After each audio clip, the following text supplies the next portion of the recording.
Imagine walking into a room where every face says you don't belong, where every whisper doubts your worth, and your biggest competitor just sabotaged you, yet you still walk out with the trophy in your hand.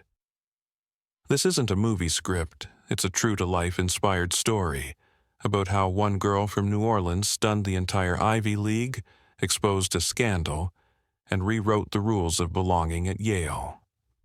Stick around till the end, because the way she turned the tables on everyone is something you'll never forget. And hey, before we dive in, if you love stories about resilience, underdogs, and moments that shake the system, hit that subscribe button and help us reach our first 1,000 subscribers. Your support keeps these powerful stories coming week after week. Who let you in here?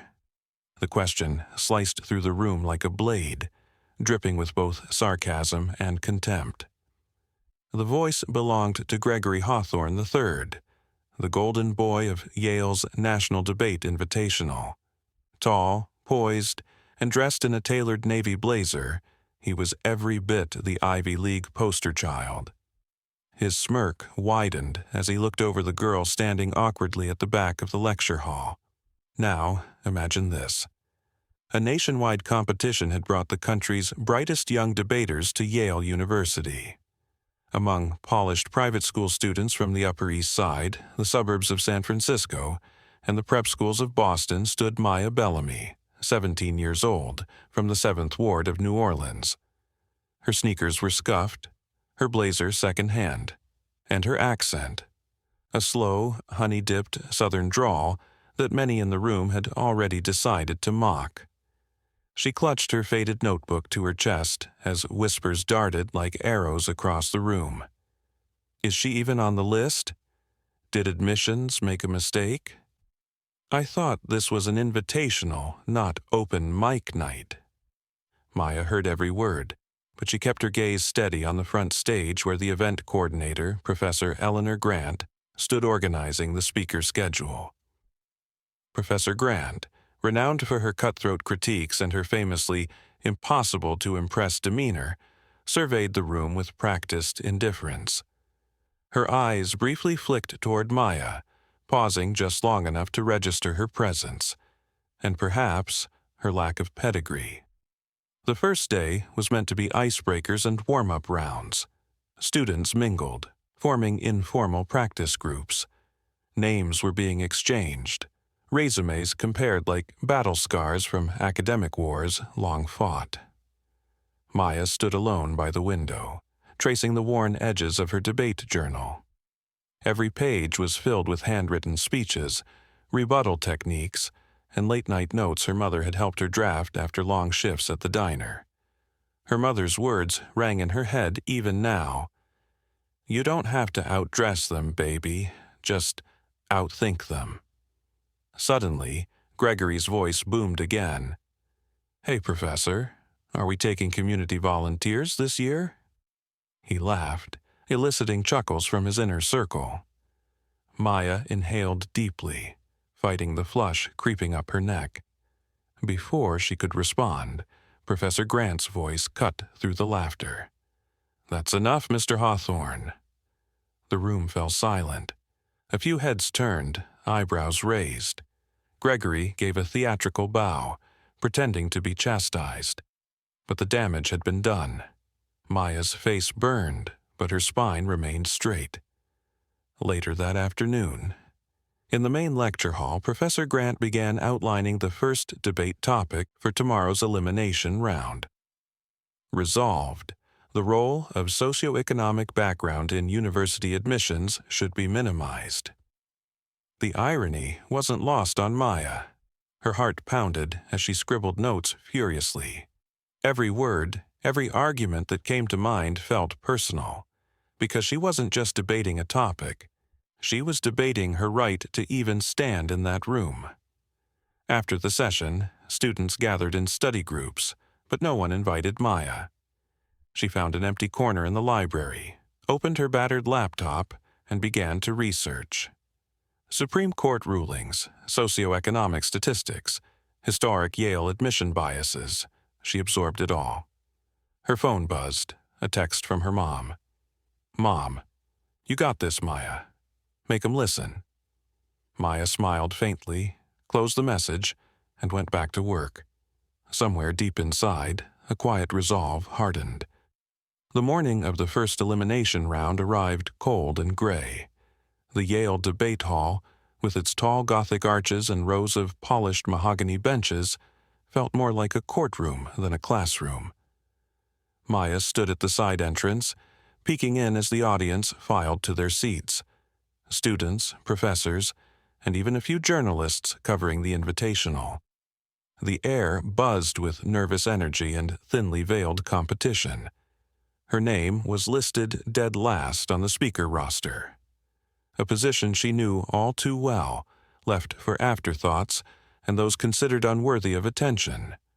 She tightened her ponytail, adjusted the collar of her thrift store blazer, and stepped inside. Gregory Hawthorne, of course, was slotted first. He took the stage like he owned it. His voice boomed, his diction flawless. He wove statistics with personal anecdotes, punctuating arguments with calculated pauses that drew nods and light applause from the audience. When Gregory finished, the judges scribbled notes with smiles barely hidden behind their pens. The next few speakers followed, polished, confident, speaking with the practiced tone of students who'd spent years on the national circuit. Maya listened carefully to each, mentally noting flaws, gaps, and weak assumptions. But with every passing speech, a knot tightened in her stomach. Then came her turn.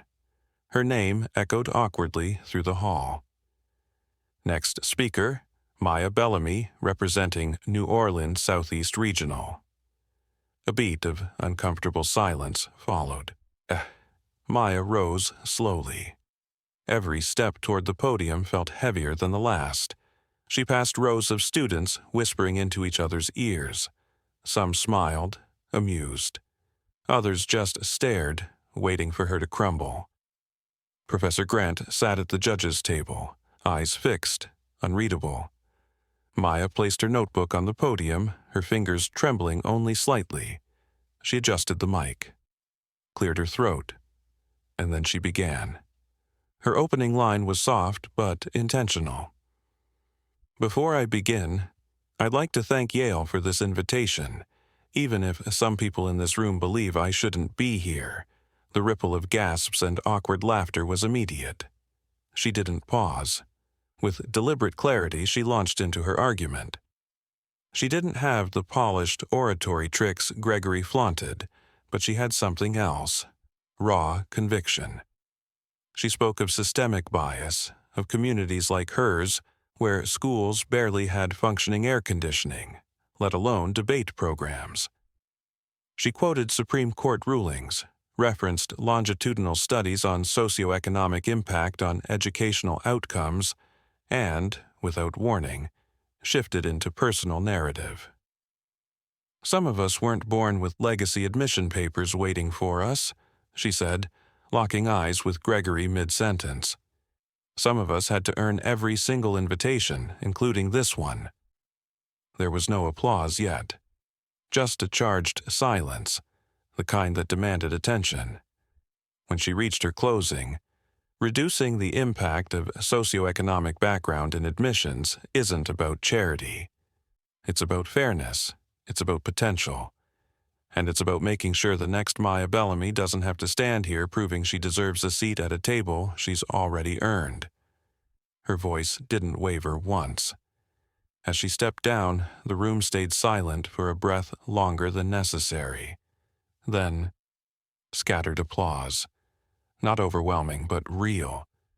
Gregory smirked sarcastically as she passed by him, muttering under his breath, "Cute speech.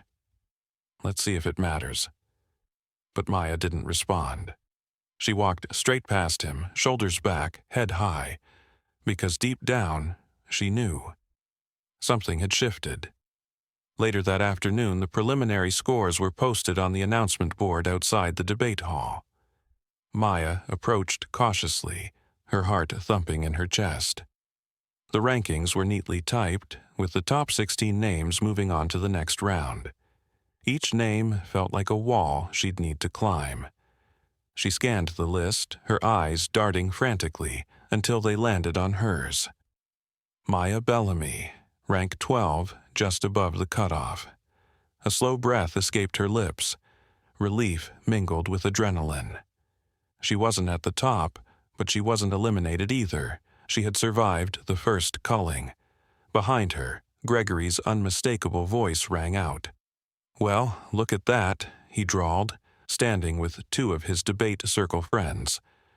"Miracles really do happen." Maya didn't turn around. She knew better. As she walked away, she overheard more whispers. "Who is she again?" "She's from some public school in Louisiana, I think." "This has to be a diversity pick. No way she actually scored above Alex or Priya." Maya's stomach tightened, but again, she kept moving. That evening, in her tiny dorm room assigned for out-of-state participants, she sprawled her research notes across the bed. The topic for the next round had just been emailed. Resolved, affirmative action policies do more harm than good. The irony tasted bitter. They were going to make her defend or challenge the very policy that might have been the only reason she'd gotten this invitation in the first place. At least, in their eyes. For a few minutes, she just stared at her laptop screen. Her mind flooded with doubts. What if they were right? What if she was only here because of some checkbox? What if her next speech was her last? Her phone buzzed. Mom. "Remember, baby, you've never needed anyone's permission to be great." Maya smiled faintly. With renewed determination, she opened a dozen research tabs at once. Supreme Court rulings on affirmative action. Longitudinal studies on underrepresented student performance. Personal testimonies from students like her. And then, she went a step further. She started outlining arguments for both sides. If they wanted to trap her, she'd make sure she knew every possible way out. The next day, the debate hall felt even colder. Gregory was again scheduled before her. He took the floor with a smug grin, delivering a performance that blended cherry-picked statistics with carefully veiled sarcasm. "We should admit students based on merit," he declared at one point, turning briefly toward Maya's section in the audience. "Not on sympathy or social engineering." The audience chuckled politely. The judges smiled, jotting notes. By the time Maya's name was called, the air was thick with expectation and skepticism. She rose, walked steadily to the podium, and began. Her voice was calm but unwavering. "This conversation isn't about lowering standards," she said, locking eyes with the audience. "It's about recognizing that the playing field hasn't been level for a long, long time." She didn't stop there. She cited historical data on legacy admissions, the percentage of Yale's student body that came from families in the top 1% income bracket, the invisible advantages baked into the system long before students ever filled out an application. And then she paused.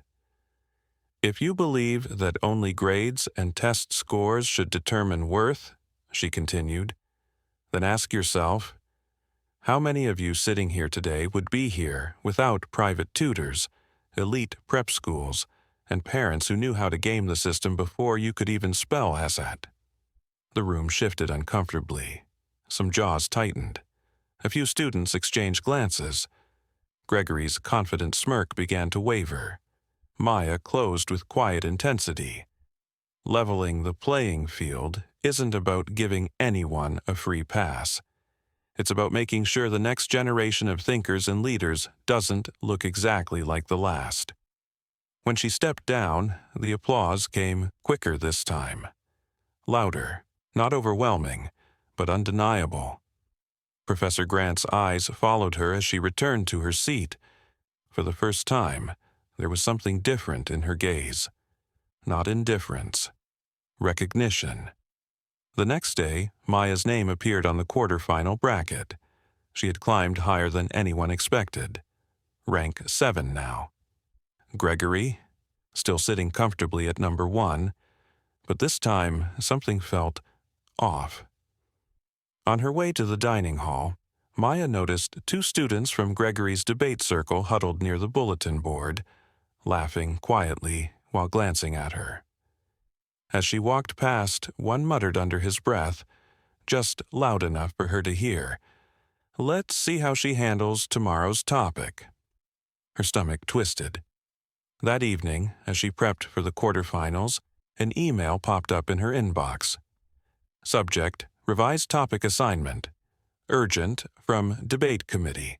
admin@yale.edu. The email looked official enough. Due to scheduling conflicts, your debate topic has been switched. Please prepare to argue the following resolution tomorrow. Resolved, the American education system rewards conformity over creativity. Failure to comply will result in disqualification. Panic surged. She scrolled back through the earlier official schedule. Nothing mentioned this change. None of the other competitors had reported any topic shifts. Her instincts screamed something wasn't right, but she didn't have time to question it. With barely 10 hours before her round, she shoved aside her previous prep and started over. Researching, writing, rehearsing. By 2 a.m., her eyes burned, but her speech was done. She fell asleep with her laptop still open. The next morning, walking into the debate hall, she clutched her speech notes tightly. But as she approached the check-in table, Professor Grant called her name. "Miss Bellamy, where have you been?" The professor's tone was sharp, almost annoyed. Maya blinked, confused. I've been preparing for the topic change. The email said..." Grant's brows knitted. "What email?" Maya opened her phone, showing the message. Professor Grant's lips thinned as she scanned the sender's address.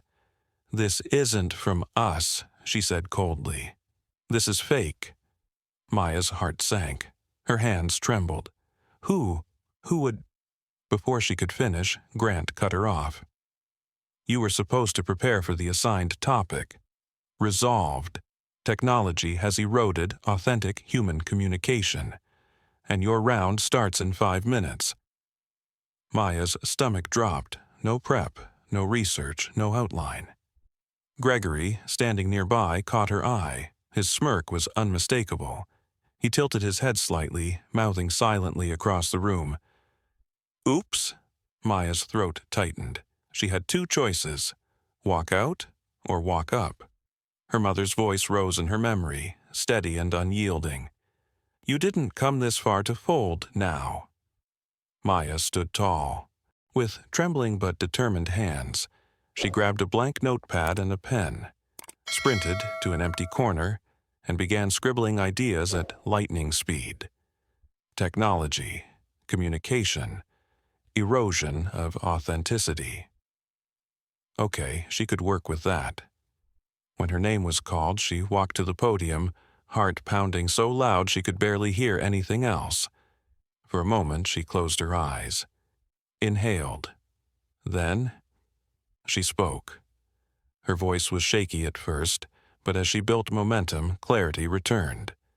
She spoke from experience, about how social media had twisted friendships back home, how screen addiction replaced real conversations at her school, how even here students were more interested in snap streaks than authentic dialogue. It wasn't her best researched speech, but it was raw, real, and by the end, it was powerful. As she stepped down, Gregory's smile faded just a little. Professor Grant didn't clap, but her gaze lingered on Maya longer than it ever had. Back in her room that night, Maya stared at her phone. No new emails, no new threats. But she knew this wasn't over. There were games being played, and she'd just proven. She could play too. The next morning, Maya sat on the stone steps outside the debate hall, sipping lukewarm coffee from a vending machine cup. The autumn air was crisp, but her mind was burning with questions. Who had sent that fake email? And why had no one officially addressed it? Her phone buzzed with a notification, quarter-final results posted. She walked briskly to the bulletin board, heart pounding. Maya Bellamy, rank 5, advancing to semifinals. A small gasp escaped her lips. Even after the sabotage, she had made it. A few heads turned at her reaction. Gregory stood nearby with his friends, jaw tightening ever so slightly when he saw her name on the list. That afternoon, while reviewing her notes in the library, a shadow fell across her desk. Maya looked up. Professor Grant. Without sitting, Grant lowered her voice. "Miss Bellamy, I'd like to speak with you. Privately." Maya's heart skipped. They walked together to Grant's small office down the hall. The walls were lined with debate trophies and framed photos from past Yale champions. Grant motioned for her to sit. "I reviewed the email you received," she began. "It was spoofed. The sender masked their address to make it look like an official Yale account." Maya felt her throat tighten. "Do you know who sent it?" Grant's gaze narrowed. "Not yet, but I've made the administration aware. And for now, keep your head down." Maya's fists clenched slightly on her lap. "I don't want to keep my head down, Professor. Someone tried to sabotage me." Grant leaned back, eyes unreadable. "I admire your spirit, but understand, this place eats the reckless alive." There was a long pause. Finally, Grant's voice softened, just a fraction. "Make it to the finals, then we'll talk." With that, the meeting ended. That night, Maya stayed up late in the dorm lounge, headphones on, blocking out the world. The semi-final topic had just been released. Resolved. Social movements driven by digital activism are less effective than traditional grassroots organizing.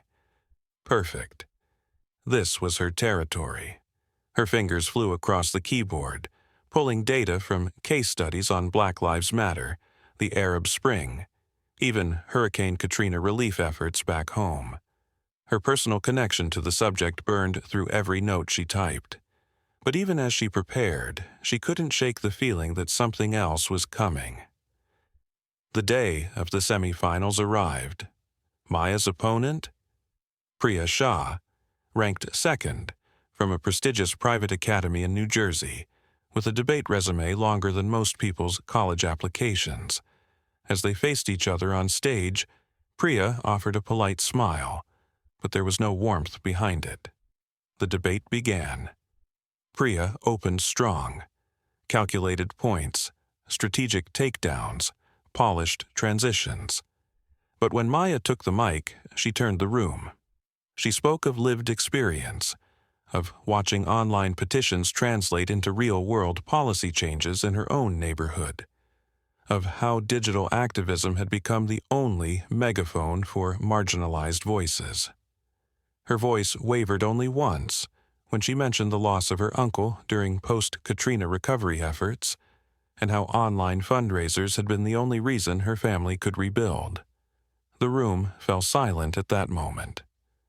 By the end, even Priya seemed shaken. When the judges returned with their decision, the announcement rang out.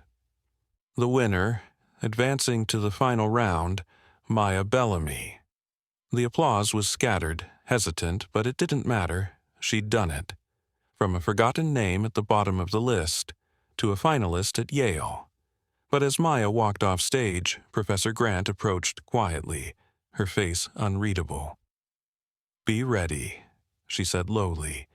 "The next round won't just test your skill." And just behind her, Gregory Hawthorne stood leaning against the wall, arms crossed, eyes narrowing. Because in the final, it would be Maya versus Gregory, and both knew there was more at stake than a trophy. The morning of the final round dawned colder than any day before. Heavy gray clouds hung low over Yale's campus, as if the sky itself understood the weight of what was coming. Sanders Auditorium was packed. Faculty, alumni, students. Even a few regional reporters had shown up to cover the event. Cameras lined the back wall. The Yale Debate Invitational wasn't usually this high profile, but word had spread quickly over the past week.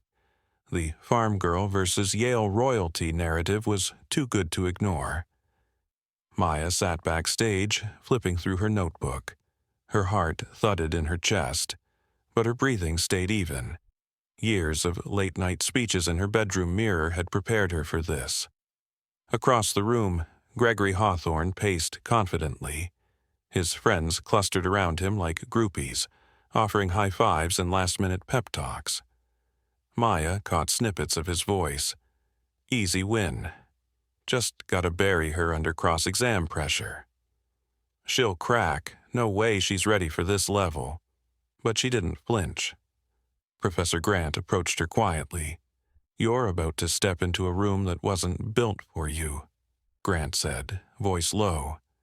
"But make no mistake, you've earned every second of this stage." Maya nodded. The debate topic was already displayed on the main screen. Resolved, traditional institutions remain the best guardians of academic integrity. The irony was thick. Maya almost smiled. The auditorium fell silent as the moderator took the stage. "Welcome to the final round of the Yale National Invitational. Representing Yale's Honor Division, Gregory Hawthorne III. Representing the Southeast Regional Public Forum, Maya Bellamy." Applause erupted, but Maya couldn't help noticing. Gregory's side of the room was louder. The moderator explained the rules. Each speaker would deliver an opening statement, followed by cross-examinations, rebuttals, and closing arguments. Gregory went first, and he came out swinging. He painted a picture of Yale and other elite institutions as guardians of knowledge, traditions, and fairness. He referenced decades of academic research, surveys on institutional trust, even quoted a former Secretary of Education. His delivery was sharp, charismatic, and dripping with confidence. The audience ate it up. When it was Maya's turn, she stepped forward slowly. Her palms tingled with adrenaline, but her voice was steady. "Ladies and gentlemen," she began, "we're here today to debate who gets to decide what's considered academic integrity." She paused, making eye contact with the judges, with the audience, with Gregory himself. "And I stand here as living proof that sometimes the very institutions we trust are the first to silence voices like mine." A visible ripple moved through the audience. She didn't stop. Maya spoke of the fake email sabotage, without naming names, but making it clear that institutional gatekeeping wasn't just theoretical. It was happening, right here, right now. She referenced historical examples.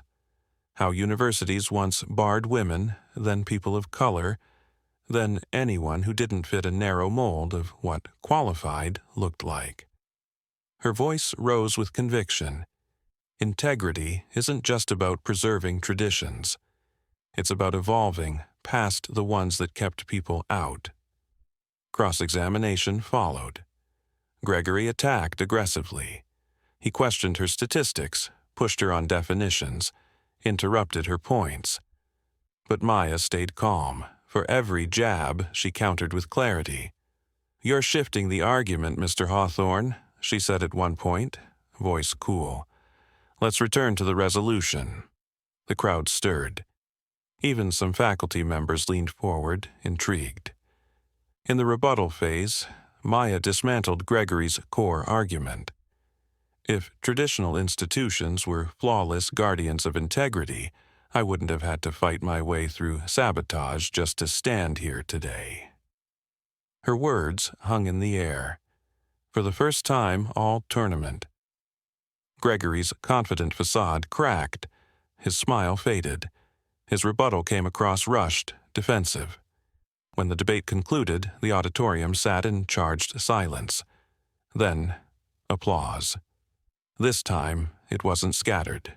It was real, full, loud. Maya stepped back from the podium, breath shaking. Gregory stared at the floor, jaw tight, refusing to look at her. Professor Grant, standing near the judges' table, gave Maya the faintest nod, but the final decision hadn't been announced yet. Both debaters were escorted backstage to await the results. As Maya sat in the hallway, staring at her worn sneakers, one thought repeated in her mind. Win or lose, I made them listen. Maya sat on the cold bench outside the auditorium, hands trembling despite her best efforts to stay composed. The minutes dragged. From the hallway, she could faintly hear the muffled voices of the judges deliberating behind closed doors. Laughter erupted briefly, then silence, then more murmurs. Her stomach churned. Gregory paced a few feet away, arms crossed, eyes dark with frustration. His earlier cocky swagger was gone, replaced by a nervous tension he couldn't hide. Maya glanced at him, but he didn't meet her gaze. Finally, the door opened. Professor Grant stepped out, her face carefully neutral. The results will be announced in 5 minutes, she said, motioning both students back inside. Maya's heart pounded in her chest as she re-entered Sanders' auditorium. The crowd was buzzing now. Phones were out. Students whispered predictions to each other. Gregory's friends sat front row, wearing identical Yale blue sweaters. Maya's section? Almost empty, except for a few out-of-state competitors she'd befriended and a single camera crew from a local news outlet. The moderator took the stage, holding a sealed envelope. Maya held her breath. After much deliberation, the moderator began. The judges have reached a decision. He opened the envelope slowly, with dramatic pause. The winner of the 2025 Yale National Invitational is a beat. Maya Bellamy. The room froze. For one heart-stopping second, Maya wondered if she'd heard it wrong. Then, applause erupted. Not just polite, obligatory clapping, but real, genuine applause from parts of the room she hadn't expected. Some students stood. Others simply stared in disbelief. Gregory's face turned pale. He didn't wait for the official congratulations. Without a word, he grabbed his bag and stormed out through the side exit. Maya stood still, too shocked to move. Professor Grant approached, holding out her hand. Maya shook it, her fingers trembling. "Well done," Grant said, voice low but sincere. "You didn't just win a debate. You proved you belong here." As cameras flashed and people surged forward to shake her hand, Maya's phone buzzed. A text from her mom. "Mom, told you, baby, you never needed their permission to shine." Maya blinked back sudden tears. She took a deep breath, lifted her chin and smiled for the first time in days. Wide, unguarded, and full of something that had been missing. Pride.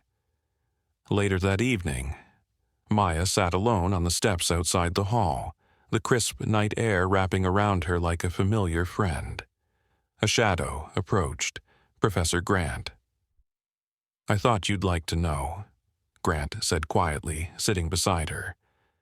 "The administration found out who sent that fake email." Maya's breath caught. "Who?" Grant's lips curled into something between satisfaction and regret. "Gregory Hawthorne. The evidence was undeniable." Maya's stomach flipped. "Is he—" she began. "Facing disciplinary review," Grant finished. "Nothing public yet. Yale protects its own. But off the record, his chances at future national competitions? Gone." Maya exhaled slowly. "I didn't want it to end like this," she whispered. Grant nodded. "I know, but you handled it with more grace than most adults I know." They sat there in silence for a moment longer, staring at the distant lights of the campus. The battle was over. But Maya knew her real journey was only just beginning. Because for the first time, Yale would remember her name, And for the first time, the girl from New Orleans wasn't just fighting to be heard. She was here to stay. Weeks later, back in New Orleans, Maya sat on her front porch, sipping sweet tea as the sun set over the neighborhood. Her mom stepped outside, holding an envelope with Yale's letterhead. Maya opened it carefully. Inside, an official invitation to join Yale's summer pre-college program, full scholarship, with a personal note from Professor Grant herself. "Can't wait to see how far you'll go," it read. Maya smiled, her heart full. From being doubted to being welcomed, from fighting for a voice to standing as proof that voices like hers could change rooms, challenge systems, and crack the ceilings others pretended didn't exist. And dear friend, if this story moved you, even just a little, if you believe that talent, resilience, and heart can come from anywhere, please give this video a thumbs up, drop a comment below, tell us where you're watching from. And don't forget to hit that subscribe button to help this channel reach 1,000 subscribers. Because with your support, we'll keep bringing you more true inspired stories like this. Stories that prove, sometimes, it's not where you start, it's how loud you finish.